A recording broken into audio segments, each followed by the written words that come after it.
With authority by Varane, and it broke from Martial, and Rashford's ahead of him if he can let him go, and Marcus Rashford is on his way and clogs it in front of a buoyant Stretford end.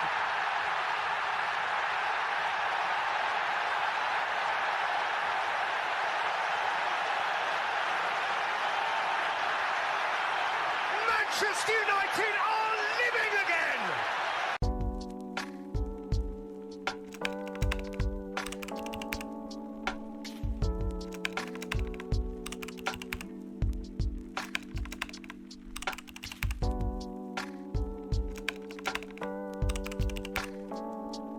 After his appointment in April 2022, fans were excited to see Erik Ten Hag's progressive possession style of football.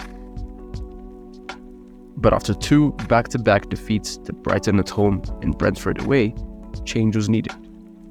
Because the next game was against Jurgen Klopp's Liverpool. There was little optimism going into this game, and then Back by Martinez. Eriksen's return pass, Malacia, and Sancho and sat one down and score! And Old Trafford explodes!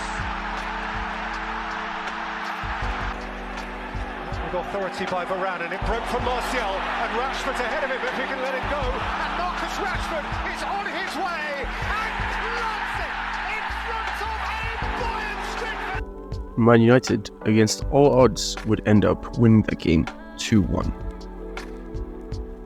As we fast forward to the rest of the season, after a lot of ups and downs, they would end up winning the Carabao Cup and securing Champions League football after finishing third. Overall, a very successful season. Going into the summer transfer window, United fans were filled with optimism, looking for the team to build on the success of the previous season. Key areas were upgraded and addressed, with Rasmus Højlund, a young Danish striker, Andre Onana, a Champions League caliber goalkeeper, as well as Mason Mount, the England international, coming in to bolster the midfield. For their first game of the 23-24 season, United welcomed Wolves to Old Trafford. They ended up playing terribly, but they won the game through a moment of brilliance from Rafael Varane.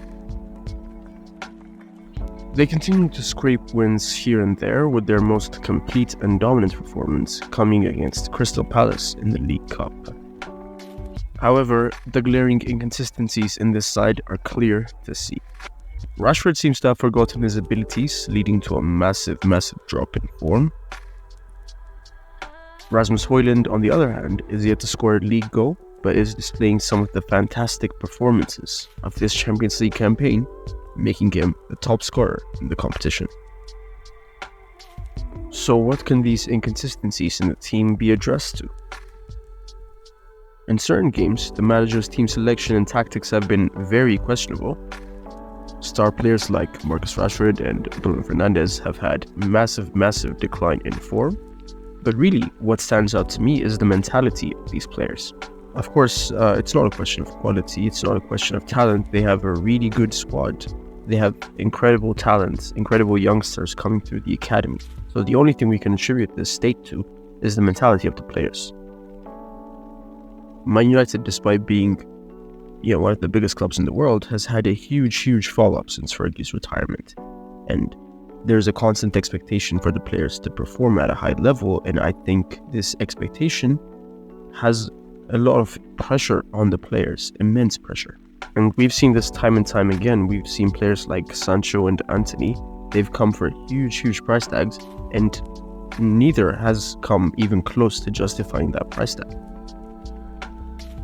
Of course, we have to take into account the injury crisis that has hit the club, that has left several key players like Lucho and Lisandro Martinez out of the team. So many underlying factors this season have led to this decline in form, but people would still blame Erik Ten Hag for the current situation at the club. I couldn't disagree more. Ten Hag has shown what he can do previously at Ajax and last season at United. He is more than good enough for the job. I think with time we're going to see a lot of improvements in this United side, and given trust to Erik Ten Hag, I think he can build a squad good enough to challenge for the Premier League and the Champions League in the near future. So the solution, in the famous words of Mikel Arteta, is to trust the process. Fans need to lower their expectations and just be okay with inconsistency for some time. Mikel Arteta struggled for his first 2 years at Arsenal, but he was given time and patience, and he's built one of the best squads in the league, and even in Europe, you might say. So if Erik Ten Hag is to ever succeed at this club, if he is to ever return United to the former glory days, he's gonna need time.